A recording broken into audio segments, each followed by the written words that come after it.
আজ থেকে আমাদের সকল সম্পর্ক এখানেই শেষ। তোমার কি মাথা ঠিক আছে? 4 বছর ধরে নিজ হাতে গড়া রিলেশনশিপ আর আজ তুমি শেষ করে দিতে চাইছো? হ্যাঁ, আমি খুব ভেবেচিন্তেই বলছি। আজ থেকে তুমি তোমার রাস্তায়, আমি আমার রাস্তায়। আর হ্যাঁ, আজকের পর থেকে আমাকে কল করার চেষ্টাও করবে না। বাই। নীলা, দাঁড়াও, আমার একটা শেষ প্রশ্নের উত্তর দাও। তারপর তুমি চলে গেলেও আমি বাধা দিব না। হ্যাঁ, খুব তাড়াতাড়ি বল, আমার হাতে একদম সময় নেই। আমার কি দোষ ছিল যে আমাকে ছেড়ে চলে যাচ্ছ? তোমার কোনো দোষ নেই। দোষ তুমি গরিব। দোষ তোমার ভালো কোনো চাকুরি নেই, আমার চাহিদা মেটানোর মতো টাকা নেই। আমি গরিব, এটা কি আমার দোষ? আর আমার ভালোবাসার কি কোনো মূল্য নেই তোমার কাছে? ভালোবাসা? আজকাল ভালোবাসার কোনো মূল্য হয় না, যা হয় তা শুধু আবেগ। আর হ্যাঁ, কালকে আমার বিয়ে দেশের নামকরা টপ বিজনেস ম্যাগনেটের সাথে। তুমি কিন্তু অবশ্যই আসবে। হ্যাঁ, অবশ্যই আসবো। তোমার বিয়ে আর আমি আসবো না? তোমাকে আমার তরফ থেকে সেরা উপহার দিব। ঠিক আছে, অপেক্ষায় থাকবো। এই কথাগুলো বলে নীলা চলে গেল। আর আমি নীলার যাবার পথের দিকে তাকিয়ে নীরবে চোখের পানি ফেলছি এবং ভাবছি, আমি গরিব, এটা আমার দোষ যার জন্য নীলা আমাকে ছেড়ে চলে গেল। আপনারা কমেন্ট বক্সে বলবেন, আসলে গরিব হওয়া কি কোনো দোষের কিছু? আর হ্যাঁ, আপনাদের তো আমার পরিচয় দেয়নি। আমি হলাম মোহাম্মদ হৃদয় আহমেদ, আর যার সাথে এতক্ষণ কথা বললাম সে হচ্ছে আমার প্রেমিকা অধরা ইসলাম নীলা। নীলার সাথে 4 বছর আগে আমার প্রথম দেখা হয় রেল স্টেশনে। তখনই আমার ওকে খুব ভালো লাগে, কিন্তু হঠাৎ ভিড়ের মাঝে হারিয়ে যায়। হয়তো ভাগ্য আমাদের জোড়া লাগাবে, তার জন্য আমার সিট নীলার সাথে পড়ে। সিটে বসার পর নীলা আমাকে প্রশ্ন করে, হ্যালো মিস্টার, আপনার নাম জানতে পারি? জি, আমাকে বলছেন? এখানে আপনি ছাড়া কেউ আছে নাকি? আমি মোহাম্মদ হৃদয় আহমেদ। আপনি? আমি নীলা, অধরা ইসলাম নীলা। তো কোথায় যাচ্ছেন? ঢাকায় যাচ্ছি, বাবা মার স্বপ্ন পূরণের জন্য, ভালো একটা ভার্সিটিতে ভর্তি হওয়ার উদ্দেশ্যে। আমিও ঢাকায় যাচ্ছি। তো আপনার বাবা মা কি করেন? বর্তমানে পৃথিবীতে নেই। মানে? কিছুদিন আগে এক দুর্ঘটনায় তারা, আর বলতে পারলাম না। চোখ দিয়ে অঝরে পানি পড়তে লাগলো। সরি, আসলে আমি আপনাকে কষ্ট দিতে চাইনি। যার জীবনটাই কষ্টের মহা কারখানা, তাকে আর নতুন করে কি কষ্ট দিবেন? এরপর আরও অনেক বিষয়ে কিছু কথা বলতে বলতে আমাদের গন্তব্যস্থান ঢাকায় পৌঁছে গেলাম। নেমে গেলাম জীবনযুদ্ধে। হ্যাঁ, এটাই আসল জীবনযুদ্ধ। নিজে ইনকাম করে নিজের পড়ালেখা সহ যাবতীয় খরচ নিজের জোগাড় করতে হবে। এখন আমি বুঝি যে পৃথিবীতে বেঁচে থাকার দ্বিতীয় অক্সিজেন হচ্ছে বাবা মা। এসব কাহিনী কথা চিন্তা করে হাঁটতেছি, হঠাৎ পিছন থেকে একজন ডাক দিল, হৃদয় বলে। আমি পেছন দিকে ফিরে তাকাতেই অবাক, কারণ পিছনে ছিল আমার স্কুল জীবনের ছোটবেলার বন্ধু আপন। আমি তো আপনকে দেখে জড়িয়ে ধরেছি। কি ব্যাপার দোস্ত, তুই ঢাকাতে কেন? আর আঙ্কেল আন্টি কেমন আছে? বাবা মার কথা শুনে ওর সামনে আমি কান্না করতেছি। কি ব্যাপার, তুই কান্না করছিস কেন? আমাকে বল, কি হয়েছে? তারপর আপনকে আমার জীবনের সব কথা বললাম, আর বাবা মার অ্যাক্সিডেন্টের ব্যাপারে বললাম। আপন শুনে আমাকে সান্ত্বনা দিয়ে বলল, তোকে সবসময় শক্ত থাকতে হবে এবং মন দিয়ে লেখাপড়া করে তোর বাবা মায়ের স্বপ্ন পূরণ করতে হবে। তার জন্য যত সহযোগিতা প্রয়োজন আমি করব। এখন চল আমার বাসায়, তোকে দেখলে মা নিশ্চয়ই খুশি হবে। হ্যাঁ চল, তোদের মতো বন্ধু থাকলে একজন মানুষের পক্ষে অসম্ভব কিছুই থাকে না। তারপর আমি এবং আপন দুজনে মিলে আপনদের বাড়িতে গেলাম। আন্টি তো আমাকে দেখে মহা খুশি এবং আমাকে তাদের সাথে থাকতে বলেছে। তারপর কিছুক্ষণ গল্প করার পর আন্টি বলল, আপন হৃদয়কে নিয়ে তো রুমে গিয়ে ফ্রেশ হয়ে আসো, আমি খাবারের ব্যবস্থা করছি। তারপর ফ্রেশ হয়ে খাবার খেয়ে সেই দিনের মতো ঘুমিয়ে গেলাম। পরের দিন সকালবেলায় উঠে আপনের বাবার সাথে কথা বললাম। আপনের বাবা খুব ভালো মানুষ, সেও আমাকে দেখে খুশি হয়েছে। আমি মনে মনে চিন্তা করলাম, যাক, মাথা গোজার স্থান তো হয়েছে, এবার পড়ালেখার খরচ চালাতে কোনো কিছু করতে হবে। তারপর খাবার খেয়ে আপনের সাথে ভার্সিটির দিকে যাচ্ছি। এমন সময় আবারও নীলার সাথে দেখা। হাই, কেমন আছেন? আলহামদুলিল্লাহ ভালো, আপনি? ভালো। তা আপনার সাথে উনি কে? আমার বন্ধু আপন। আর আপন ইনি হচ্ছেন নীলা। ট্রেনে দেখা হয়েছিল। হাই নীলা। হাই। তো এবার যাওয়া যাক। হ্যাঁ চলো, দেরি হয়ে যাচ্ছে। তারপর ভার্সিটি থেকে ভর্তি হয়ে বাড়িতে ফিরলাম। আসলে আমার রেজাল্ট ভালো থাকায় এত বেগ পোহাতে হয়নি। আপনের সাথে ঘোরাফেরা করতে করতে আজকের দিন খুব ভালোভাবে শেষ হয়ে গেল। রাতে খুব তাড়াতাড়ি খাবার খেয়ে ঘুমিয়ে পড়লাম, কারণ কালকে থেকে আমার ক্লাস শুরু। আর হ্যাঁ, আপন ও আমার সেম ইয়ার, ওরও ক্লাস আছে, তাই আমার সাথে আপনও ঘুমিয়ে পড়ল। পরের দিন খুব তাড়াতাড়ি উঠে খাবার খেয়ে আপনের সাথে ভার্সিটিতে পৌঁছালাম। তারপর ক্লাসে ঢুকে আপনের সাথে বসে আছি, এমন সময় পিছন থেকে কে যেন বলে উঠল, আপনি এখানে? পেছনে তাকাতেই আমি আবারও 333 ভোল্টের শক খেলাম, কারণ পেছনে ছিল নীলা। আপনি এখানে? কেন, হাসতে মানা নাকি? তা হবে কেন, আগে কখনো দেখিনি তো, তাই জিজ্ঞেস করলাম। আপনি কি এখানে আগে থেকেই পড়েন? হুম। তাহলে আপন আপনাকে চিনল না কেন? কে বলেছে চিনে নাই? এমনি না দেখার ভান করেছে। তো মনোযোগ দিয়ে ক্লাস করেন, আমি যাই। এ কথা বলে নীলা চলে গেল। অন্যদিকে দেখি আপন একটা মেয়ের সাথে কথা বলছে। আমি তাদের কাছে গিয়ে শুনি, প্লিজ বাবু, রাগ করো না। কালকে হৃদয়ের সাথে ভার্সিটিতে আসছিলাম, তাই তোমার সাথে দেখা করতে পারিনি। কি হৃদয়, আর ভার্সিটিতে কেন? আমি গিয়ে তাদের কাছে গিয়ে আপন কিছু বলার আগেই বললাম, জি আমি হৃদয়, আর কালকে আমার ভর্তির জন্যই এসেছিলাম। ও সরি আপন, আমার ভুল হয়ে গেছে। না সমস্যা নেই হৃদয়, তোর সাথে পরিচয় করিয়ে দেই। ও হচ্ছে হিমু, আমার জিএফ। হাই। হাই। আচ্ছা, তাহলে আমি আপনাকে কি বলে ডাকবো? ভাবি নাকি আপু? কেন হিমু বলে ডাকবা? আর তুই করে আপনকে যে যেভাবে ডাক। আচ্ছা, তাহলে তোকেও তুই করে ডাকতে হবে। তাহলে বন্ধু। আমি এক হাত এগিয়ে দিয়ে বললাম, বন্ধু। হিমুর সাথে কথা বলতে বলতে ক্লাসে স্যার চলে আসে। আজকে ভার্সিটিতে আমার প্রথম ক্লাস। একটু সংকোচ বোধ করলেও সবগুলো ক্লাস মনোযোগ দিয়ে করলাম। ক্লাস শেষে, হৃদয় চল আজ আড্ডা দিব। হ্যাঁ চল, আজ সারাদিন খুব মজা করব। আপনারা হয়তো ভাবছেন রাকিব, সোহান এরা আবার কে? আজ ক্লাসে এদের সাথে পরিচয় হয়। তারপর আমি, আপন, হিমু, রাকিব, টুম্পা, সোহান আমরা সবাই অনেকক্ষণ আড্ডা দিলাম। সন্ধ্যায় আমি এবং আপন ওদের সবাইকে বিদায় জানিয়ে বাড়িতে এসে খাওয়া দাওয়া শেষ করে ঘুমের রাজ্যে পাড়ি জমালাম। এভাবে দিনগুলো বেশ ভালোভাবে চলছিল। নীলার সাথে খুব ভালো সম্পর্ক হয়। আর হ্যাঁ, আমি এখন আর আপনদের বাসায় থাকি না। আপনের বাবা মা আমাকে যদিও আসতে দিতে চাইছিল না, তবুও নিজের বিবেকের কাছে হার মেনে ওদের বাড়ি থেকে চলে আসি। কোনো রকম 2টা টিউশনি জোগাড় করে আমার খরচ চালাতে হয়। এমন সময়ে আমার ফোন বাজছে, ক্রিং ক্রিং। হ্যালো, আসসালামু আলাইকুম। কোথায় তুমি? কেন, বাসায়। ভার্সিটিতে আসবে না? যাবো তো। ও আচ্ছা, তাড়াতাড়ি এসো, তোমার জন্য একটা সারপ্রাইজ আছে। কি সারপ্রাইজ? ওটা সিক্রেট, বলা যাবে না। যখন দিব তখন জানবে। এই কথা শেষ করে নীলা ফোনটা কেটে দিলে আমি আর কিছু না ভেবে টিউশনিতে গেলাম।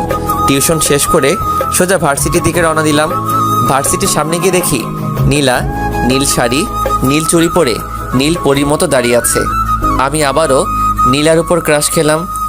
কি ব্যাপার নীলপরি, এখানে কি করছেন? আপনি কি রাস্তা ভুলে দুনিয়াতে চলে আসছেন নাকি? কেন, তোমার জন্য অপেক্ষা করছি। আর হ্যাঁ, তোমার জন্য আমি দুনিয়াতে নেমে এসেছি। এখন ফাজলামি বাদ দিয়ে এটা পরে আসো। আমি এখন এটা কোথায় চেঞ্জ করব? আমি কিছু শুনতে চাই না। অনলি 5 মিনিট সময় দিলাম।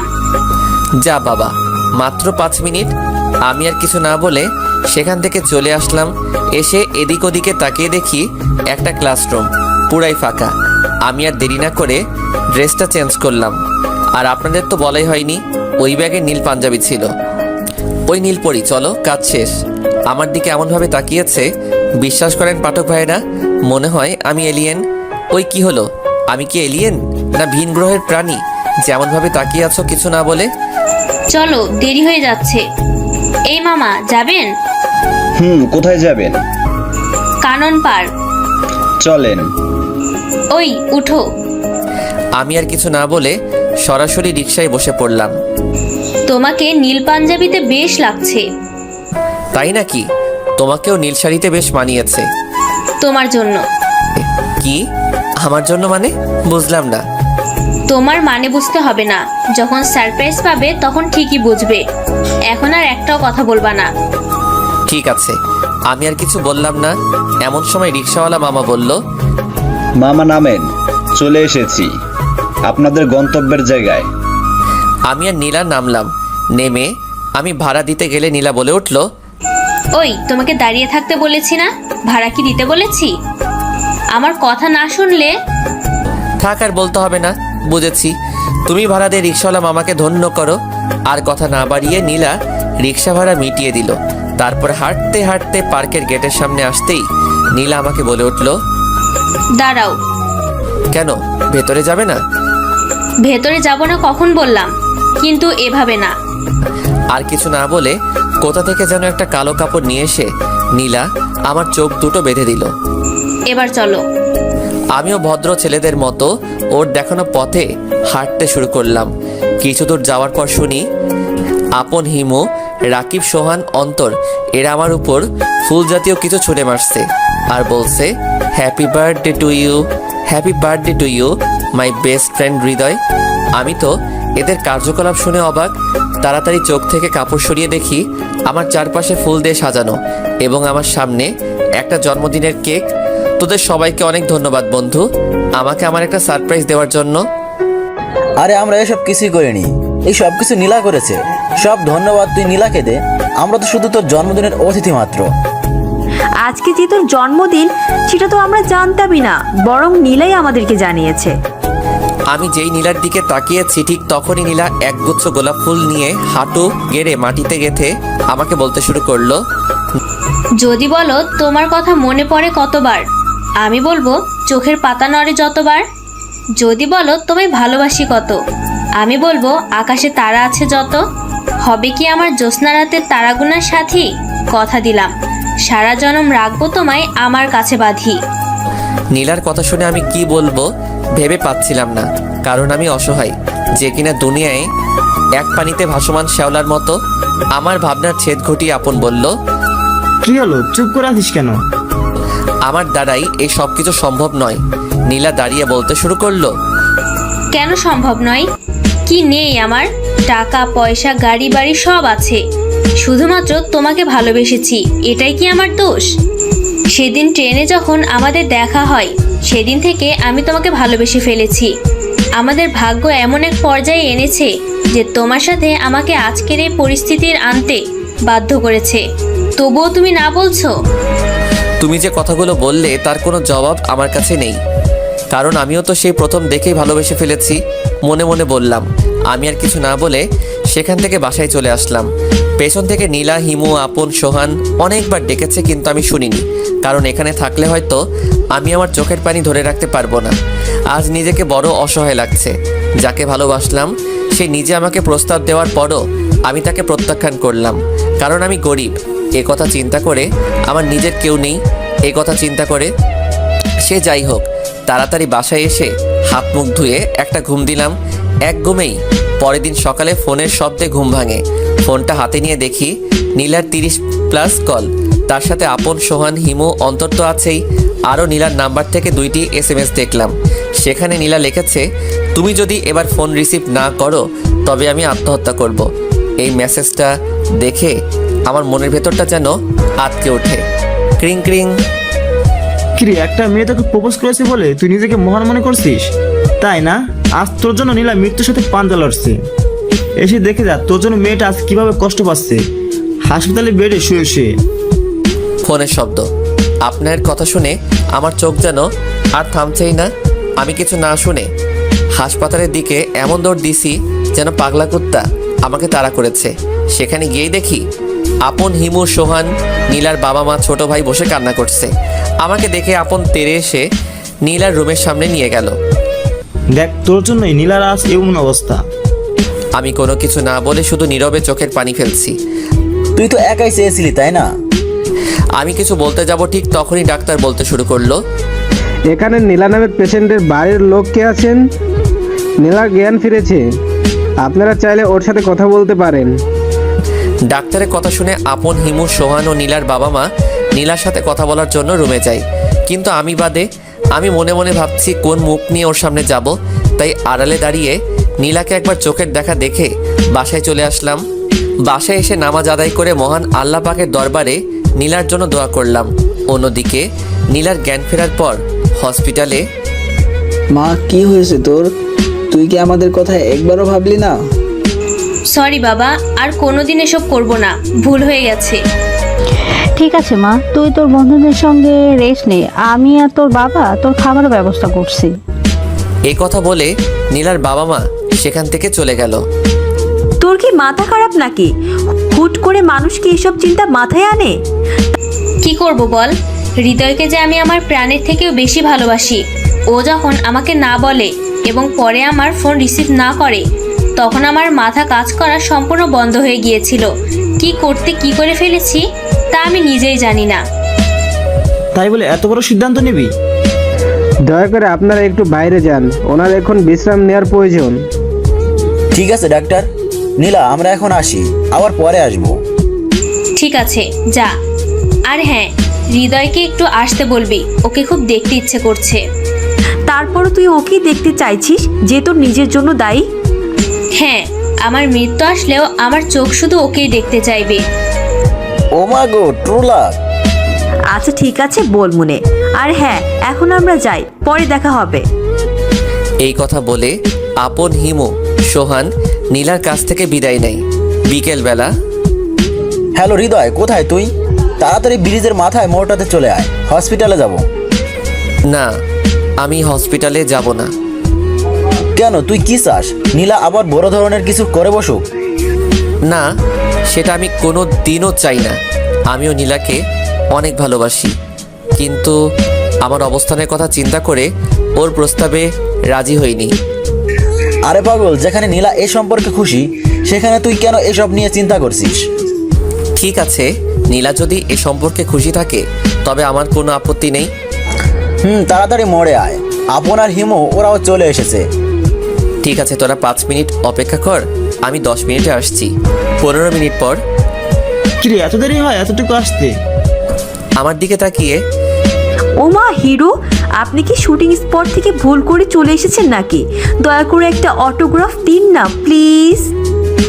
কি করে দিব? আমার কাছে তো কলম নেই। ওই ঢং বাদ দে, তাড়াতাড়ি চল, এমনিতেই অনেক দেরি হয়ে গেছে। চল। হসপিটালে গিয়ে দেখি নীলার মা নীলাকে খাবার জন্য জোর করছে, কিন্তু সে কোনো মতেই খাচ্ছে না। কি রে নীলা, খাবার খাচ্ছিস না কেন? এমনিতেই ভালো লাগছে না। তোমরা ভিতরে এসে ওকে একটু বোঝাও তো, কখন থেকে কিছুই খাচ্ছে না। আমি ডাক্তারের সাথে কথা বলে আসছি। ঠিক আছে আন্টি, আপনি যান, আমরা ওকে খাওয়াচ্ছি। এই কথা বলে নীলার মা চলে গেল। আপন, হিমু, সোহান ভিতরে গিয়ে নীলাকে বলতে শুরু করলো, ওই তুই আর কত কষ্ট দিবি নিজেকে? খাবারটা তাড়াতাড়ি খেয়ে নে। নীলা হিমুর মুখ থেকে না শব্দটি শুনে উল্টো পাশে মুখ লুকিয়ে কান্না শুরু করে। আর আমি গিয়ে নীলার হাত ধরতেই আপনকে মনে করে বলতে শুরু করলো, আপন, আমার হাত ছেড়ে দে। যার জন্য আমি এত কিছু করলাম তারই মন পেলাম না। আমার আর বেঁচে থেকে। এই পাগলি, তুই আমাকে ছেড়ে চলে যাবি? আমার কি হবে ভেবে দেখেছিস একবারও? আরেকবার এসব কথা বলে তোকেও মারবো, আমিও মরবো। নীলা আর কিছু না বলে শুধু কান্না করছে। এভাবে সারা জীবন আমার হাত ধরে রাখবে? কথা দাও। ঠিক আছে, কথা দিলাম, কিন্তু আমি তো গরিব। তো আমাকে নিয়ে রেস্টুরেন্টে যাওয়ার টাকা নাই? সমস্যা নেই, আমরা রাস্তায় খাবার খাবো। আমার কাছে তোমাকে কোনো গিফট দেওয়ার মতো টাকা নেই। সমস্যা নেই, আমার হাতটা ধরে রেখো। আমার কাছে কোনো দামি গাড়ি বা দামি বাইকও তো নেই। সমস্যা নেই, একসাথে কোনো এক রাস্তায় হাত ধরে হেঁটে যাব। তুমি কি সত্যি আমাকে এত ভালোবাসো? আমার জীবনের থেকেও বেশি। আরে ভাই আসতে, আমরা কিন্তু তোদের পাশে আছি, যা করার পরে কইরেন। যেই নীলাকে জড়িয়ে ধরতে যাব ঠিক তখনই আপন বলে উঠল, আরে ভাই আসতে, আমরা তোদের পাশে আছি, যা করার পরে কইরেন। আপনের কথায় নীলা লজ্জায় লাল হয়ে গেছে। বিশ্বাস করেন পাঠক ভাইয়েরা, নীলাকে এই অবস্থায় কোনো স্বর্গ থেকে উঠে আসা অপ্সরীর মতো লাগছে। আমি দেখি আবার প্রেমে পড়ে গেলাম। না, ওই হালা কম করে দেখ, অত আর উড়ে পালিয়ে যাচ্ছে না। তারপর আরও কিছুক্ষণ নীলার কাছে থেকে সন্ধ্যায় বাসায় চলে আসলাম। আর নীলাকেও তাদের বাড়িতে পাঠিয়ে দিলাম, কারণ আগের থেকে সুস্থ হওয়ার জন্য ডাক্তার নীলাকে রিলিজ করে দেয়। আর এভাবে আমাদের লাভ স্টোরি চলতে থাকে। এই 4 বছর বুঝেছি নীলা আমাকে কত ভালোবাসে। কেউ কাউকে ছাড়া থাকতে পারতাম না। একদিন ওর সাথে কথা না বললে মনে হতো যেন 1 বছর থেকে আমাদের কথা হয় না। আর আপন হিমু সোহান সবসময় আমাকে সাহায্য করেছে। সব কিছু ঠিকঠাক চলছিল। নীলার সাথে হাতে হাত রেখে ঘুরতে যাওয়া, ফুচকা খাওয়া, ওর সাথে রাতভর কথা বলা, চ্যাটিং করা, সব মিলে খুব ভালোভাবে আমাদের দিন চলছিল। কিন্তু হঠাৎ একদিন নীলা আমাকে খুব সকালে ফোন দেয়। হ্যালো, আসসালামু আলাইকুম। সালামের জবাব নিয়ে বলল, আজকে 10টায় গোল্ডেন রোজ গার্ডেনে দেখা করতে পারবে? খুব আর্জেন্ট দরকার আছে। ঠিক আছে, আমি সময় মতো চলে আসব। আমি আর কিছু বলতে যাব, ঠিক তখনই ফোনটা কেটে দিল। আমি তাড়াতাড়ি ঘুম থেকে উঠে ফ্রেশ হয়ে নীলার দেওয়ার ঠিকানা মোতাবেক গোল্ডেন রোজ গার্ডেনে গিয়ে দেখি নীলা আমার জন্য আগে থেকেই অপেক্ষা করছে। আমি আমার মোবাইলটা বের করে দেখি 9:30 বাজে। আমি তো অবাক, কারণ হচ্ছে গত 4 বছরে এই প্রথম আগে থেকেই আমার জন্য অপেক্ষা করছে। কি ব্যাপার, আজ সূর্য কোন দিকে উঠেছে? মজা করা বাদ দাও, আমি তোমাকে কিছু গুরুত্বপূর্ণ কথা বলার জন্য ডেকেছি। কথাগুলো বলে আমি চলে যাব। হ্যাঁ বলো, কি বলবে? আজ থেকে আমাদের সকল সম্পর্ক এখানেই শেষ। এবার বাস্তবে আসা যাক। দোকান থেকে 1 পাতা ঘুমের বড়ি ও 2 প্যাকেট সিগারেট নিয়ে বাসার উদ্দেশ্যে রওনা হলাম। বাসায় গিয়ে একটা সিগারেট মুখে নিতেই কাশি শুরু হলো। কিন্তু কি করব, নীলাকে তো আমাকে ভুলে থাকতে হবে।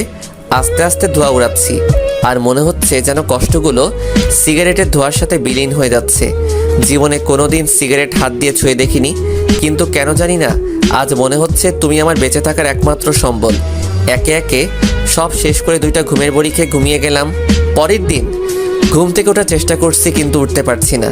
কে যেন আমার হাত পা বেঁধে রেখেছে, এরকম মনে হচ্ছে। খুব কষ্ট করে উঠে মোবাইলটা হাতে নিয়ে দেখি দুপুর 12টা বাজে। মোবাইলের কল লিস্ট গিয়ে নীলার নাম্বারে কিছু আমি ট্রাই করলাম, কিন্তু বারবার ফোন কেটে দিচ্ছে এবং কিছুক্ষণ পর ফোনটা বন্ধ করে রাখলো। আমি আর ফোন না দিয়ে নিজের মনটাকে বুঝিয়ে বললাম যে ও যদি অন্য কারোর সঙ্গে সুখে থাকে তবে আমি কেন পারবো না? আমি তোকে নিজের মন থেকে সত্যিকার অর্থেই ভালোবাসি। ও সুখে থাকলে আমার সুখে থাকা হবে। হয়তো মহান আল্লাহ তাআলা আমার ভাগ্যেই রাখিনি, কিন্তু নীলা সারা জীবন আমার মনের কাঠগড়ায় আসামি হয়ে থাকবে। নিজের মনকে বুঝ দিচ্ছি, আর চোখ দিয়ে অজর ঝর্ণা বয়ে চলেছে। এর থামার কোনো নামগন্ধই নেই। তখন মনে পড়ল রাতের কথা, যে রাতের সিগারেটের ধোঁয়ার সাথে আমার কষ্ট কিছুটা হলেও কমেছিল।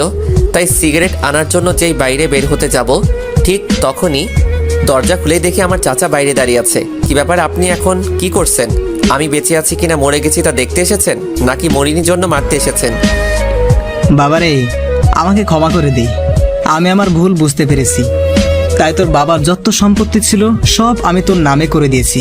তুই আমাকে ক্ষমা করে দে বাবা। এ কথা বলবে যে চাচা আমার পা ধরতে যাবে?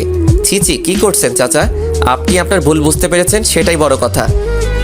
হ্যাঁ রে বাবা, আমি তোর সঙ্গে খুব বড় অন্যায় করেছি, যার জন্য হয়তো মহান আল্লাহ তাআলা আমাকে এত বড় শাস্তি দিয়েছেন।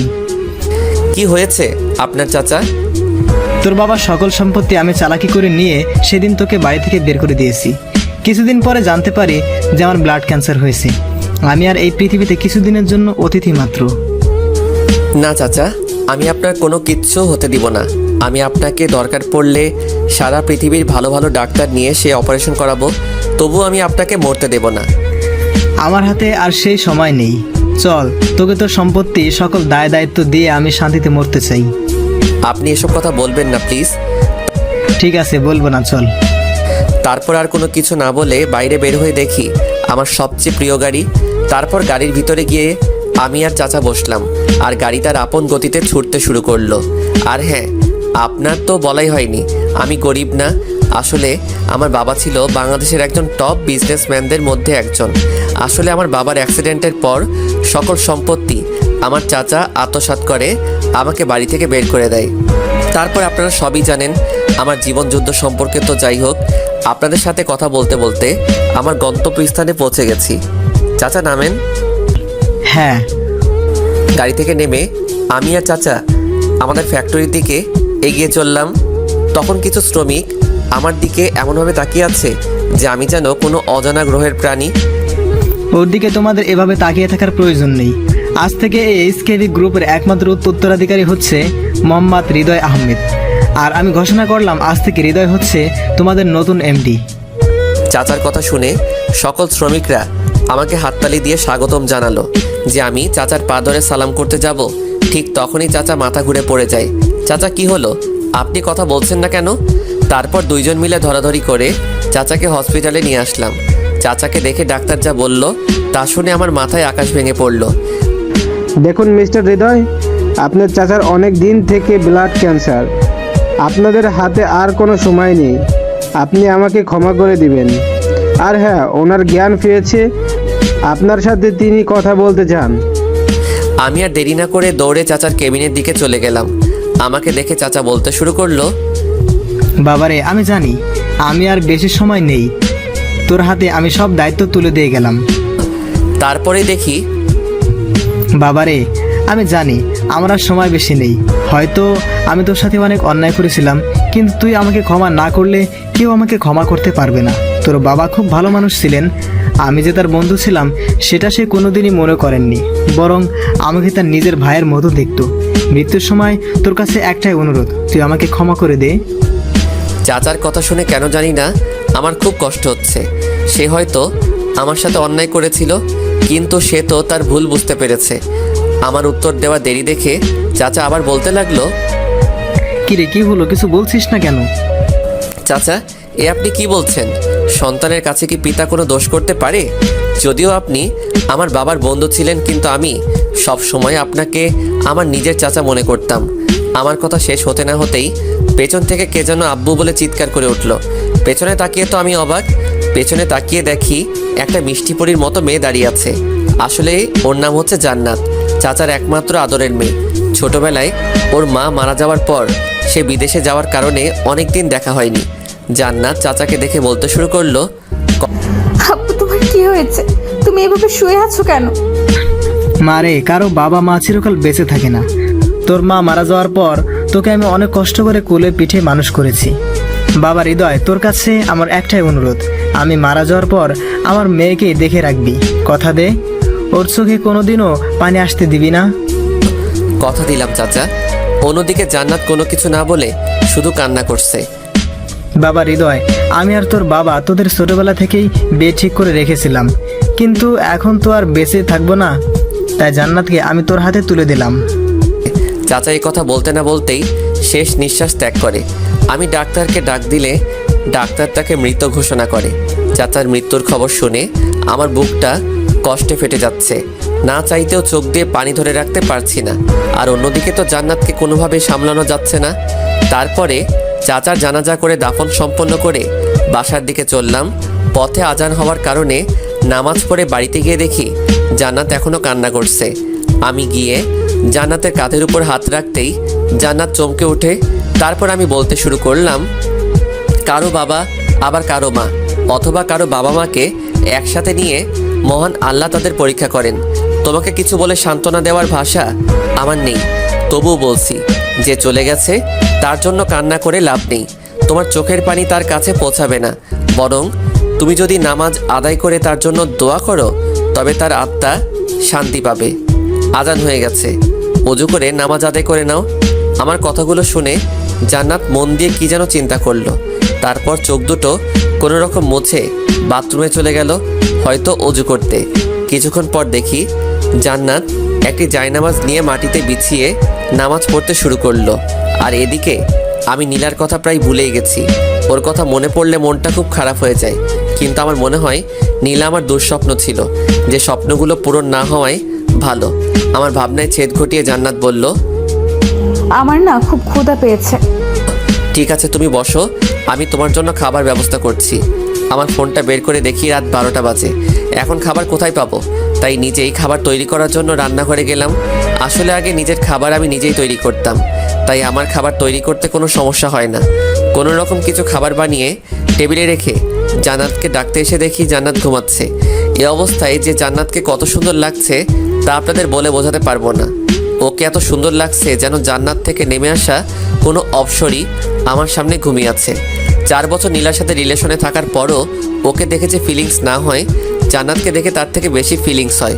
হয়তো মহান আল্লাহ তাআলা নীলাকে নয়, তার দিকে যতই তাকিয়ে থাকি ততই যেন নেশার মতন ঘোর লেগে যায়। সবচেয়ে আকর্ষণীয় হচ্ছে ওর ঠোঁট, যা আমাকে চুম্বকের মতো আকর্ষণ করে।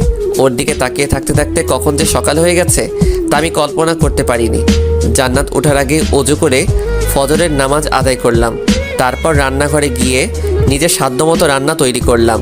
খাবারগুলো টেবিলে রাখতেই দেখি জান্নাত আমার দিকে খুব করুণ দৃষ্টিতে তাকিয়ে আছে। কি ব্যাপার, ঘুম কেমন হলো? এসব খাবার তৈরি করেছি, খেয়ে নাও। আপনি শুধু শুধু আমার জন্য এত কষ্ট করছেন। শুধু শুধু মানে? শুধু শুধু নয় তো কি? আমি একটা মেয়ে, যেখানে আমার খাবার তৈরি করার কথা সেখানে আপনি। আর বলতে দিলাম না। ওই আপনি কি, হ্যাঁ তুমি বলে ডাকা যায় না? আর হ্যাঁ, তোমাকে রান্না করতে হবে না, এখন আসো খেয়ে নাও, আমার আবার অফিসে যেতে হবে। আমার ধমক শুনে জান্নাত আর কিছু না বলে চুপচাপ বসে পড়ল, কিন্তু খাচ্ছে না। কি ব্যাপার, খাচ্ছ না কেন? আমার এই কথা বলতেই জান্নাতের চোখের দিকে তাকিয়ে দেখি জান্নাত কান্না করছে। এই তুমি কান্না করছো কেন? খাবার পছন্দ হয়নি? না, সেটা না, আব্বুর কথা খুব মনে পড়ছে। আব্বু আমাকে সব সময় খাইয়ে দিত, এখন তো আর তিনি নেই, তাই খাবার সময় তার কথা খুব মনে পড়ছে। ও এই ব্যাপার, এদিকে এসো, আমি খাইয়ে দিচ্ছি। না না, আপনাকে কষ্ট করতে হবে না। আপনি কি অফিসে যান? তোমাকে না বললাম আমাকে তুমি করে বলতে? আর হ্যাঁ, আমি যা বলেছি তাই, আমার কথার উপর কোনো কথা নাই। আমার ধমক সঙ্গে জান্নাত ছোট বাচ্চার মতো আমার দিকে একটু এগিয়ে বসলো, আর আমিও ছোট ছোট লোকমা করে ওর মুখে খাবার তুলে দিতে থাকলাম। আসলে আমি চাচ্ছিলাম যে জান্নাত খাইয়ে দিতেই, কিন্তু একথা বলতে সাহসে ওঠেনি। কিন্তু জান্নাত যখন বলল তখন মেঘনা চাইতে বৃষ্টির মতো হলো।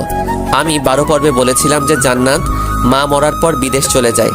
আর আপনারা তো জানেন যে আমার বাবা মার অ্যাক্সিডেন্ট হওয়ার পর ওদের সাথে কোনো যোগাযোগ হয়নি। তারপর চাচার মৃত্যুর সময় হসপিটালে জান্নাতের সাথে আমার দেখা হয়। 13 পর্বে আমি লিখেছিলাম যেখানে জান্নাত বলেছিল আমার বাবা আমাকে সব সময় খাইয়ে দিত বলে কথা, তার কথা খুব মনে পড়ছে। এক পাঠক ভাই প্রশ্ন করেছিল যে জান্নাত তো বিদেশে ছিল, কিন্তু তার বাবার তো আর বিদেশে ছিল না, কিভাবে জান্নাতকে তার বাবা সব সময় খাইয়ে দিত? আসলে এই বিষয়ে আমি বলবো, বাবা মা হচ্ছে বেঁচে থাকার জন্য সন্তানের দ্বিতীয় অক্সিজেন। তাদের আদরের কোনো তুলনা হয় না। আর যখন তাদের মধ্যে যে কোনো একজন না ফেরার দেশে পাড়ি জমান, তখন তাদের স্মৃতিগুলো সব সময় মনে পড়তে থাকে। এখানেও তাই হয়েছে। যখন জান্নাত তার বাবার কাছে থাকতো তখন সব সময় তার বাবা তাকে খাইয়ে দিত। এজন্য তার বাবার মৃত্যুর পর খাবার টেবিলে গিয়ে তার বাবার কথা মনে পড়েছে। আশা করি সবাই এই বিষয়টা বুঝেছেন। এতক্ষণ গল্প অন্য টপিকে আনার জন্য দুঃখিত। এবার চলুন গল্প করা যাক। আমি জান্নাতকে খাইয়ে দিচ্ছি, আর জান্নাত খুব তৃপ্তি সহকারে খাচ্ছে। ওর মুখে কি যে মায়া, শুধু মন চাই যে সারাদিন শুধু ওর মুখের দিকে তাকিয়ে থাকি। তারপর খাওয়া দাওয়া শেষ করে অফিসের দিকে চললাম। যদিও অফিসের পুরাতন কর্মচারীরা প্রায় সবাই আমাকে চিনে, তবুও নিজেকে এক নতুন আঙ্গিকে তৈরি করলাম। তারপর জান্নাতের আচ্ছা থেকে বিদায় নিয়ে অফিসের দিকে রওনা হলাম। গাড়িটা নিয়ে অফিসের সামনে গিয়ে আমি অবাক। আসলে অফিসের গেটের সামনে গিয়ে হর্ন দেওয়ার সাথে সাথে দারোয়ান দরজা খুলে দেয়। আমি ভিতরে তাকাতেই দেখি অফিসের সকল স্টাফের ফুল নিয়ে দাঁড়িয়ে আছে, আর অফিসটাও খুব ভালো করে সাজানো হয়েছে। গাড়ি থেকে নামতেই সবাই ফুল দিয়ে শুভেচ্ছা জানালো। সবার সাথে শুভেচ্ছা বিনিময় শেষে আমি আমার কেবিনে ঢুকতেই আগের সব কিছু মনে পড়তে শুরু করলো। আসলে এই কোম্পানিটা আমার আব্বু খুব যত্ন করে সাজিয়েছিলেন, কিন্তু আব্বু আম্মুর অ্যাক্সিডেন্টের পর চাচা মানে জান্নাতের আব্বু নকল কাগজ দেখিয়ে আমাকে বাড়ি থেকে বের করে দেয়। তারপর সব ঘটনা তো আপনারা সবাই জানেনই। এসব ঘটনা মনে পড়তেই নিজের অজান্তেই চোখের কোণ বেয়ে পানি পড়ছে। শুরু করলো ম্যানেজারের কথায় আবার বাস্তবে ফিরে এলাম। বাবা হৃদয়, আমি জানতাম তুমি আসবেই। এই এইচকেবি ইন্ডাস্ট্রিজ তোমার আব্বু নিজ হাতে গড়ে রেখে গেছেন, আর সেটা অন্য কেউ অন্যায়ভাবে দখল করবে, সেটা মহান আল্লাহ তাআলা কোনোদিন মেনে নেবেন না। আসলে আঙ্কেল, মানুষের কপালে মহান আল্লাহ তাআলা তার জন্মের সময় সব কিছু লিখে দেন। আমার কপালে যা লিখেছিলেন তাই হয়েছে। আসলে আগের কথাগুলো মনে করে আর কষ্ট বাড়াতে চাই না। যা হবার তা হবেই। আপনারা সবাই আমার পাশে থাকলে এবং আমার জন্য মন ভরে দোয়া করলে আমার কাছে কোনো কাজই কঠিন মনে হবে না। আসলে আমি তোমাকে পরীক্ষা করার জন্য এই কথাগুলো বললাম। তুমি আমার পরীক্ষায় ফুল নম্বর পেয়েছো। তুমি কোম্পানির বস হওয়ার যোগ্যতা রাখো। এই কথা বলে ম্যানেজার চলে গেল আর আমি আমার নিজের মতো কাজ করতে থাকলাম। সারাদিন কাজ শেষে বাড়ি থেকে রওনা হলাম। আসলে আজ প্রথম দিন ছিল, তাই কাজ বুঝতে বুঝতে দিন পার হয়ে গেছে। হঠাৎই রাস্তার পাশে লক্ষ্য করে দেখি দুইজন বাচ্চা ছেলে রাস্তার পাশে শুয়ে কাতরাচ্ছে। আমি তাড়াতাড়ি গাড়ি থেকে পানির বোতলটা বের করে নিয়ে তাদের সামনে গিয়ে বলি, কি ব্যাপার, তোমরা এভাবে শুয়ে আছো কেন? নাও পানি খাও। দুজনে পাগলের মতো পানি খেতে থাকলো। তোমাদের নাম কি আর কেন এভাবে রাস্তার পাশে শুয়ে আছো? আমার নাম ইয়াসিন আর ওর নাম আকিবুল। আজকে প্রয়োজনের তুলনায় কম ভিক্ষা করার জন্য আমাদের বাহির কইরা দিয়েছে। কি তোমাদের দিয়ে ভিক্ষা করানো হয়? স্যার, যেদিন ভিক্ষা কম পায় সেদিন খাবার দেয় না, রাতে থাকতেও দেয় না। ওই এতিমখানায় যে দেখাশোনা করে ওই লোকটি অনেক খারাপ। ওদের কথা শুনে যতটুকু বুঝলাম ওরা এতিমখানায় থাকে। কি বলছো তোমরা? তোমরা যে এতিমখানায় থাকো তার নাম কি? না স্যার, কইতে পারবো না। ওরা জানলে পরে আমাদের খুব মারবে। তোমরা এটা নিয়ে চিন্তা করো না, তোমরা শুধু ওই এতিমখানার নামটা বলো, তোমাদের কথা কেউ জানতে পারবে না। ঠিক আছে স্যার, কইতাছি। তারপর ওরা যা বলল তা শুনে আমার মাথায় আকাশ ভেঙে পড়ার মতো অবস্থা। আমরা যে এতিমখানায় থাকি তার নাম হচ্ছে এইচ.কে.বি. আহমেদ শিশু সদন। ওদের মুখ থেকে এই এতিমখানার নামটা শুনে আমার মাথার উপর আকাশ ভেঙে পড়ল। কারণ হচ্ছে এই এতিমখানাটা আমার আব্বু প্রতিষ্ঠা করেছিল এবং যাদের দায়িত্ব দিয়েছিল তারা যে এরকম কাজ করবে তা আমার ধারণা ছিল না। কি বলছো তোমরা? চলো আমার সাথে, দেখি কে তোমাদের দিয়ে ভিক্ষা করায়, আজ তাকে উচিত শিক্ষা দিব। না স্যার, আমরা যেতে পারবো না। ওরা যদি জানে আমরা আপনাকে সব বলেছি তাহলে আমাদেরকে আর খেতে দেবে না, থাকতেও দেবে না এখানে। তোমরা কোনো চিন্তা করো না, দেখো আমি কি করি। ওরা থাকে সেখানে নাকি তোমরা সেখানে থাকো সেটা পরে দেখবে। এই কথা বলে আকিবুল এবং ইয়াসিনকে গাড়িতে তুলে এতিমখানার দিকে চললাম। অন্যদিকে জান্নাত বসে বসে শুধু হৃদয়ের কথা ভাবছে। সে সকলের কথাগুলো মনে করে একা একাই মিটিমিটি হাসছে যে সকালে তাকে হৃদয় কত পরম যত্নে খাইয়ে দিয়েছে। হৃদয় আসছে না দেখে সে বারবার ফোনটা হাতে নিয়ে হৃদয়কে ফোন করার কল্পনা করে, কিন্তু কোনো এক অজানা টানে সে কল দিতে পারে না। সে মনে মনে বলছে, কি ব্যাপার, এখনো হৃদয় আসছে না কেন? ওকে ছাড়া তো আমার ভালো লাগছে না। তাহলে কি আমি ওকে ভালোবেসে ফেললাম? না না, এ কি ভাবছি আমি। এসব নিয়ে চিন্তা করতে থাকে জান্নাত। এসব নিয়ে যেন ওর দ্বিধাদ্বন্দ্বের শেষ নেই। অপরদিকে হৃদয়, ইয়াসিন এবং আকিবুলকে সাথে নিয়ে এতিমখানার সামনে চলে আসি। তোমাদের কি বলেছে মনে আছে তো? হ্যাঁ স্যার, খুব ভালো করে মনে আছে। তাহলে তোমরা যাও, আমি যা বলেছি তাই করো। তারপর ওরা আমার কথা অনুযায়ী এতিমখানার ভেতরে চলে গেলে এতিমখানা খাদেম বলতে শুরু করলো, কিরে, তোদের সাহস তো কম না? আমি তোদের বের করে দেওয়া সত্ত্বেও তোরা কার হুকুমে এখানে এসেছিস? আমি পেছন থেকে বলে উঠলাম, আমার হুকুমে। এই, তুই হুকুম দেওয়ার কে? রুবেল, লাঠিটা নিয়ে আয় তো। আজ ওকে বুঝিয়ে দেবো যে আমার উপর হুকুমদারি করার ফল কি। আমি কিছুক্ষণ ওদের সামনেই জোরে জোরে হাসলাম এবং বললাম, কি তোরা আমাকে মারবি? এই এইচ.কে.বি. আহমেদকে মারবি? তোদের তো সাহসের প্রশংসা করতে হয়। আমার মুখ থেকে এইচ.কে.বি. আহমেদ শুনে সবাই চমকে যায়। স্যার, আমাকে মাফ করে দিন, আমার ভুল হয়ে গেছে। এরকম কাজ আমি আর জীবনেও করব না। তোদের ভুল ক্ষমার অযোগ্য। আমার আব্বু এই এতিম ছেলেদের দেখাশোনার জন্য তোকে নিযুক্ত করেছিল, কিন্তু তুই তাদের দিয়ে ভিক্ষা করাস। আমার কথা বলা শেষ হতে না হতেই পুলিশ আসে। ওকে এমন শাস্তি দিবেন যাতে সারা জীবন মনে রাখে। আপনি কোনো চিন্তা করবেন না। এই কথা বলে পুলিশ খাদেমকে ধরে নিয়ে যায়। কাল থেকে তোমাদের নতুন খাদেম আসবে। আর হ্যাঁ, আমি তোমাদের প্রতি সপ্তাহে এসে দেখে যাব। ঠিক আছে, আর আপনাকে অনেক ধন্যবাদ। আর আমি এতিমখানা সবার কাছ থেকে বিদায় নিয়ে বাসার দিকে চললাম। যাওয়ার সময় জান্নাতের জন্য কিছু আইসক্রিম নিলাম। বাসায় গিয়ে কলিং বেল চাপ দেওয়ার সাথেই দেখি জান্নাত দরজা খুলে আমাকে জড়িয়ে ধরে কান্না করতে থাকে। কি ব্যাপার, কান্না করছো কেন? কিছু না বললে কান্নার গতি আরো বাড়িয়ে দেয়। আরে কি হয়েছে বলবে তো নাকি?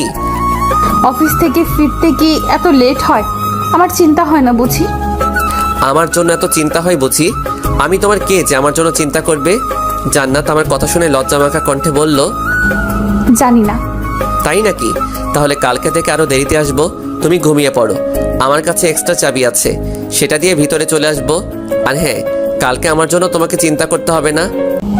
কালকে দেরি করে আসলে তোর পা ভেঙে হাতে ধরিয়ে দেব। ও মা, তুমি কি জান্নাত নাকি জান্নাত রূপে কোনো ডাইনি? কি? আমাকে ডাইনি ডাকা? আজকে তোমাকে মজা দেখাচ্ছি, তোমার ঘাড় মটকাবো আমি। এই কথা বলে যে জান্নাত আমাকে ধরতে আসবে, ঠিক তখনই জান্নাতকে কোলে তুলে নেই। এই, আমাকে কোল থেকে নামা। চমকে উঠে মনে মনে বললাম, কি মেয়ে রে বাবা, যেখানে আপনি ছাড়া কথা বলে না সেই মেয়ে তুই করে বলছে। মনে হয় আসলেই ভূতে ধরেছে। কি হলো, নামাচ্ছিস না কেন? না, আমি নামাবো না। নামালে যদি তুমি আমাকে মারো? তাহলে কি মার খাওয়ার ভয়ে সারা জীবন এভাবে কোলে তুলে রাখবে নাকি? এই তোমার হয়েছেটা কি? হ্যাঁ, একবার তুই আবার তুমি। আমার জিনিস আমি যা ইচ্ছা তাই করব, তা তুমি বলার কি? তোমার জিনিস মানে? হ্যাঁ, আমারই তো জিনিস। আমি তোমাকে দুদিনেই অনেক ভালোবেসে ফেলেছি। তুমি কি হবে আমার পথ চলার সাথী? রাখবে কি সারা জীবন তোমার কাছে বাঁধি? কথা শোনার জন্যই তো আমি অনেকক্ষণ থেকে অপেক্ষা করছি। আমি তোমাকে ভালোবাসি, কিন্তু এখন তোমাকে আমার কোল থেকে নামতে হবে। তোমার ওজন আমার হাত পুরাই শেষ। কি? আমার ওজন অনেক? তুই বলতে চাস আমি মোটা? এই, তুই আমাকে নামা, না হলে আমি তোকে তোর কোল থেকে এই ঘাড় মটকাবো। কি মেরে বাবা, সেকেন্ডেই গিরগিটির মতো রং বদলায় না? জানো, তুমি তো খুবই পাতলা। তুমি এভাবে সারা রাত থাকো, আমি কিছুই বলবো না। হ্যাঁ, এটাই তোমার শাস্তি, সারা রাত আমাকে কোলে নিয়ে দাঁড়িয়ে থাকবে। আসলে হয়েছে কি জানো, দুপুরে তুমি খেয়েছো কি না না খেয়েছো এই কথা মনে করে দুপুরেও খাইনি, যাতে রাতে তুমি আমাকে খাইয়ে দাও সেজন্য। কি? তুমি দুপুরে খাওনি? মনে মনে বললাম, তাহলে প্ল্যানটা কাজে দিয়েছে। না, তোমার কথা চিন্তা করে খাইনি। তুমি আমাকে এত ভালোবাসো? হ্যাঁ, জীবনের থেকেও বেশি। তাই নাকি? হুম। তাহলে আমাকে ওইভাবে এই রান্নাঘরে নিয়ে যাও, আমি তোমাকে খাইয়ে দিচ্ছি, কিন্তু কোল থেকে নামানোর চেষ্টাও করবে না। কিন্তু? কোনো কিন্তু নয়, যা বলছে তাই হবে। আর হ্যাঁ, আমিও দুপুরে খাইনি। জানো, আমার শাস্তিটা কি কোনোভাবে কমিয়ে দেওয়া যায় না? তোমার শাস্তি আমি কমিয়ে দিব যদি তুমি আমাকে খাইয়ে দাও। শেয়ার বলতে আমি তোমার কথাই রাজি। ঠিক আছে, এখন আমাকে নামিয়ে দাও। যাক বাবা, অবশেষে ডাইনিটার হাত থেকে বাঁচলাম। তুমি কি আমার নামে কিছু বললা? না, আমি আবার তোমার নামে কি বলবো? না বললেই ভালো। এখন চলো, তুমি টেবিলে বসো, আমি খাবার নিয়ে আসছি। এই কথা বলে জান্নাত খাবার আনতে রান্নাঘরে চলে গেল। আর আমি ভাবছি কি থেকে কি হয়ে গেল। আসলে বাস্তবতা অনেক কঠিন, মুহূর্তের মধ্যে রং পরিবর্তন হয়। এসব ভাবছি, তখন জান্নাত খাবার এনে। কোথায় হারিয়ে গেলে? না, আসলে ভাবছি বাস্তবতা অনেক কঠিন, তাই না? এখন আর ওসব নিয়ে ভাবতে হবে না, আমার অনেক ক্ষুধা পেয়েছে, খাইয়ে দাও। আমি বলে টেবিলের দিকে তাকিয়ে অবাক। টেবিলের উপর তাকিয়ে দেখি বাহারি রকমের তরকারি এবং বাহারি রকমের পিঠা সহ আরো অনেক কিছু। হলো, শর্তের কথা কি ভুলে গেলে নাকি? এগুলো এত সব কে রান্না করলো? কেন, আমি বিদেশে যখন খালার বাসায় ছিলাম তখন খালার কাছ থেকে এসব রান্না শিখেছি। আমি আর কিছু না বলে জান্নাতকে খাইয়ে দিতে লাগলাম। জান্নাত তো আমাকে খাইয়ে দিচ্ছে। বিশ্বাস করেন পাঠক ভাইরা, খাবারগুলো অনেক টেস্ট হয়েছে। যদি আপনারা খেয়ে দেখতেন তাহলে বুঝতেন। এই, তুমি কার কথা বলছো? না, মানে কারোর সাথে না, তুমি খাও। তুমিও নাও। তারপর খাওয়া দাওয়া শেষ করে জান্নাতকে বললাম, যাও তাড়াতাড়ি ঘুমিয়ে পড়ো, কাল তোমাকে নিয়ে এক জায়গায় ঘুরতে যাব। চলো। এ কথা বলে আমি আমার রুমে চলে গেলাম, আর জান্নাত জান্নাতের রুমে। কিছুক্ষণ পর, হৃদয়, দরজা খোলো। কি হয়েছে? এভাবে দরজা ধাক্কাধাক্কি করছো কেন? তুমি তাড়াতাড়ি দরজা খোলো, আমি খুব ভয় পাচ্ছি। আমি গিয়ে আমার রুমের দরজা খুলতেই জান্নাত বলতে শুরু করলো, আমার খুব ভয় করছে একা একা থাকতে। ভয়? কিসের ভয়? বাইরে বৃষ্টি হচ্ছে, খুব জোরে জোরে বিদ্যুৎ চমকাচ্ছে, এই জন্য খুব ভয় করছে। আমি আজকে তোমার সাথে থাকবো। কি, আমার সাথে? এই কথা বললে জান্নাত আমার বিছানায় শুয়ে পড়লো। এ কি, তুমি আমার বিছানায় শুয়ে পড়লে? আমি কোথায় ঘুমাবো? কেন, তোমার পাশে। না, আমি এটা পারবো না। কেন? তুমি একটা মেয়ে, তোমার সাথে আমার বিয়ে হয়নি। যদি কিছু হয় তাহলে আমি নিজেকে কখনো ক্ষমা করতে পারবো না। মাঝখানে একটা গোলবালিশ দিয়ে। নাও এবার শুয়ে পড়ো। মাঝখানে কোলবালিশ রাখলাম, এখন মনে করবে যে তোমার পাশে কেউ নেই। আমি আর কিছু না বলে শুয়ে পড়লাম। মাঝরাতে আমার মনে হচ্ছে কে যেন আষ্টে পৃষ্ঠে আমাকে জড়িয়ে ধরে আছে। চোখ খুলে দেখি জান্নাত কোলবালিশ ছেড়ে আমাকে ধরে আছে। ওকে এভাবে দেখে আমার নিঃশ্বাসটা ক্রমশ ভারী হচ্ছে। নিজের উপর থেকে কন্ট্রোল হারিয়ে ফেলছি। কেমন যেন নেশার মতো লাগছে। ওর চুলের ঘ্রাণে মাতালের মতো মনে হচ্ছে। ওর ঠোঁট দুটো আমাকে চুম্বকের মতো আকর্ষণ করছে। আমি আর কিছু চিন্তা না করে ওর ঠোঁটে ঠোঁট ডুবিয়ে দিলাম। জান্নাত জেগে উঠে নিজেকে আমার উপর আবিষ্কার করে এবং অনুভব করে যে আমি তার ঠোঁটে কিস করছি। জান্নাত নিজেও দিশেহারা হয়ে পড়ে। তারপর জান্নাত রেসপন্স দিতে শুরু করে। জান্নাতের রেসপন্স পেয়ে আমি আরও পাগলের মতো হয়ে যাই। কিন্তু পরক্ষণে আমি জান্নাতকে ছেড়ে দেই এবং অন্য রুমে চলে যাই। কারণ আমি চাই না ভালোবাসা নামক কোনো পবিত্র বন্ধনে কুৎসিত ছায়া পড়ুক। আমি জান্নাতকে ভালোবাসি। আজ যদি নিজের পাগলামির বশে জান্নাতের সাথে কোনো খারাপ কিছু করে বসতাম তাহলে আমি নিজেকে কখনোই ক্ষমা করতে পারতাম না। প্রিয় পাঠক ভাই ও বোনেরা, আপনাদেরকে বলছি, ভালোবাসা হচ্ছে একটা পবিত্র বন্ধন। সেখানে মানুষ অনেক কিছু করে বসে, কিন্তু এটা ইসলামের দৃষ্টিকোণ থেকে হারাম। আসুন আমরা হারাম কাজ থেকে বিরত থাকি। নিজেকে আজ কেমন যেন অপরাধীর মতো মনে হচ্ছে। বারবার শুধু একই কথা মনে পড়ছে যে আমি এখনই কি করতে যাচ্ছিলাম। অন্যদিকে জান্নাতও এরকম দ্বিধাদ্বন্দ্বের মধ্যে আছে, কারণ এক্ষুনি কি হতে চলেছিল তার অজানা। সে ও হৃদয়কে অনেক ভালোবাসে, কিন্তু সে এতক্ষণে এটা বুঝে গেছে যে হৃদয় কেন উঠে অন্য রুমে চলে গেছে। এটার জন্য সে হৃদয়কে না বরং তাকে দোষারোপ করছে। হৃদয় এবং জান্নাত দুজনেই নিজেদেরকে দোষারোপ করছে। তারা এই ব্যাপারে দুজনেই অনুতপ্ত। এসব ভাবতে ভাবতেই সকাল হয়ে যায়। হৃদয় চিন্তা করে সে আজকে জান্নাতকে বিয়ে করবে, তাই সে তার পিএ অন্তর সাহেবকে ফোন দেয়। হ্যালো স্যার, আসসালামু আলাইকুম। ওয়ালাইকুম আসসালাম। অন্তর সাহেব, আপনার কাছে একটা বিশেষ সাহায্যের জন্য ফোন দিলাম। স্যার, এভাবে বলবেন না, আপনি নির্দ্বিধায় বলুন আমি আপনার জন্য কি করতে পারি।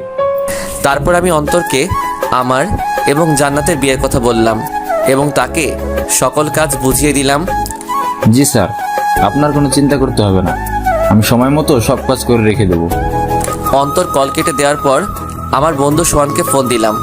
সোহান ফোন ধরতেই, হ্যালো, কে বলছেন? তোর দুলাভাই, চিনেছিস এখন?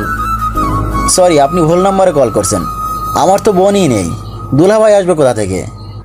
এ কথা বলে সোহান যেই ফোনটা কেটে দিতে যাবে তখনই বললাম, আরে ভাই, আমি হৃদয়। এবার চিনেছিস তো নাকি? হৃদয়, তুই কোথায়? তোর ফোন বন্ধ কেন? আমি আপন হিমু তোকে অনেক খুঁজেছি কিন্তু পাইনি। যেখানেই গেলি আমাদের তো বলে যেতে পারতি, তাই না? নীলা না হয় বিশ্বাসঘাতকতা করেছে, কিন্তু আমরা তো আর করিনি। আসলে এটাই হয়তো সত্যিকারের বন্ধুত্ব। আসলে ভাই, সেদিন এমন পরিস্থিতি হয়েছিল যে তোদের বলার সময়টুকু পাইনি। কি এমন হয়েছিল যে আমাদের না বলেই তুই চলে গেলি? তাহলে শোন।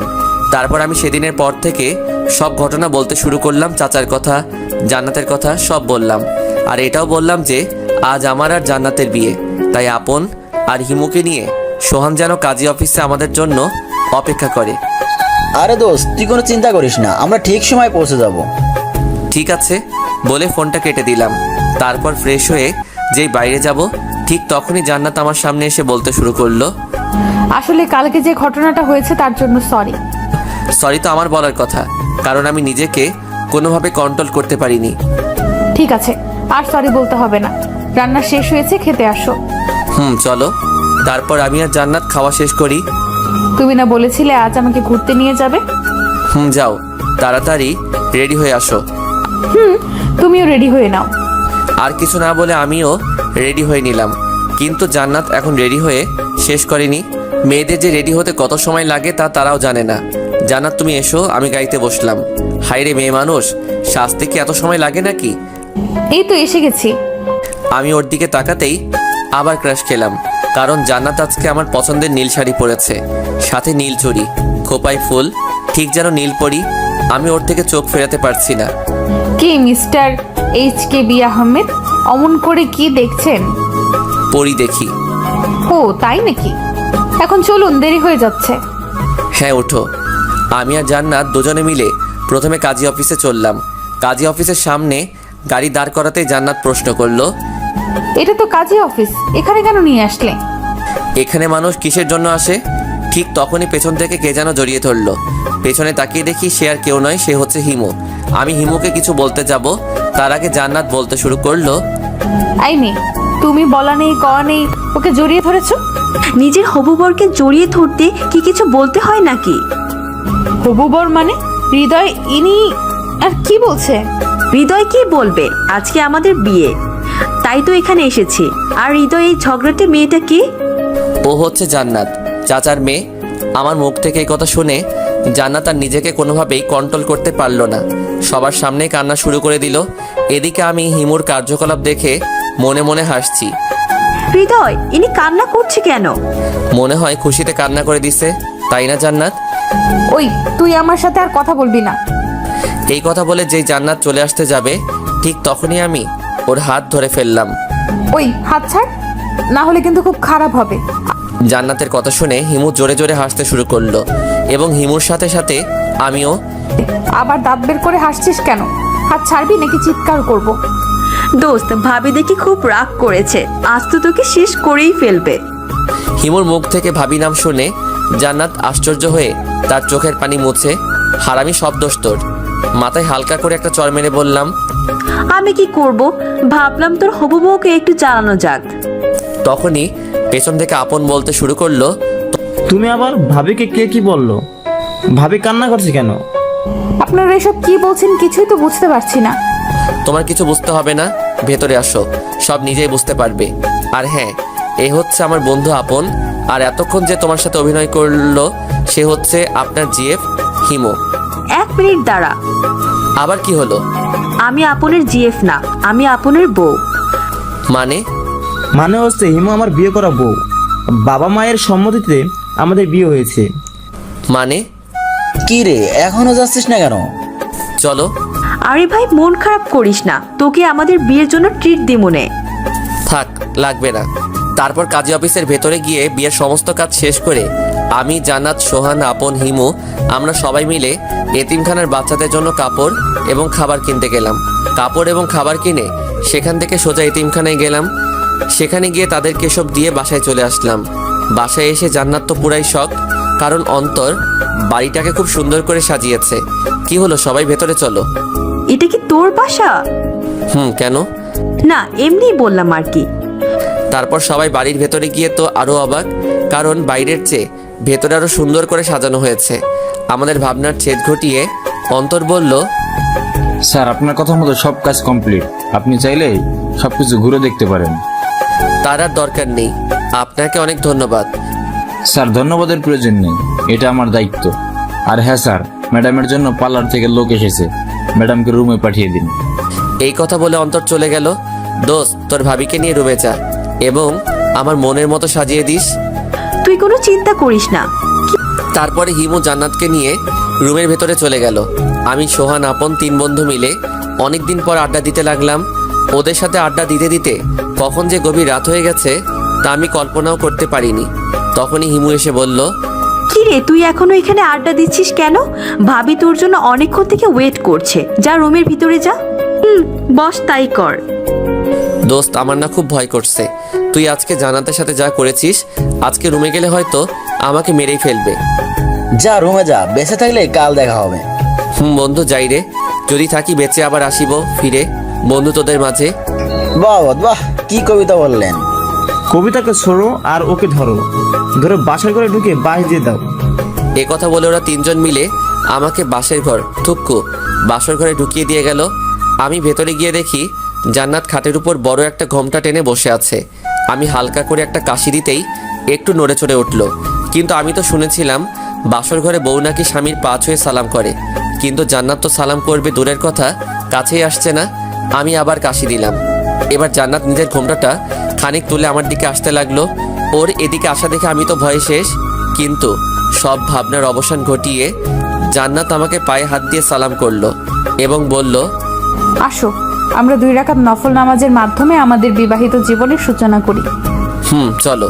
তারপরে দুজনে অজু করে এসে মহান আল্লাহ তাআলার দরবারে 2 রাকাত নফল নামাজ আদায় করে নিলাম। কালকে যা করতে পারিনি আস্থা করে দেখাবো। তো না করলো কে? এ কথা বললে জান্নাত নিজেই আমার উপর ঝাঁপিয়ে পড়ল। আর তারপরে কি হলো সব ইতিহাসের পাতায় লেখা আছে। সমাপ্ত।